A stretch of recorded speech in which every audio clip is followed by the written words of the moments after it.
আপনার ফোনের কন্ট্যাক্ট নাম্বারগুলো নিরাপদ রয়েছে কিনা আপনি কিভাবে চেক করবেন? আপনার ফোনের একটা সেটিংস রয়েছে, সেটা যদি অন থাকে, আপনার ফোনের কন্ট্যাক্ট নাম্বারগুলো বিভিন্ন থার্ড পার্টি অ্যাপের কাছে চলে যাবে।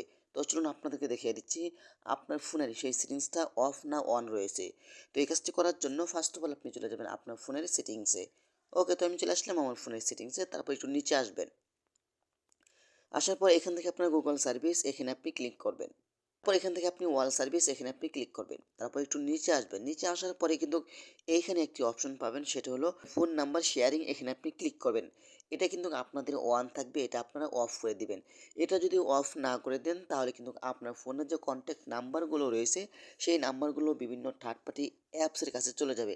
আমরা যখন বিভিন্ন অ্যাপস ডাউনলোড করি বিভিন্ন কাজের ক্ষেত্রে, তখন কিন্তু সেই অ্যাপসগুলো আপনার ফোনের কন্ট্যাক্ট নাম্বারগুলো তারা সেভ করে রাখে। তো আশা করি ভিডিওটা শেয়ার করে দিতে পারেন এবং আমাদের পেজটি ফলো করতে পারেন। ধন্যবাদ সবাইকে। আসসালামু আলাইকুম।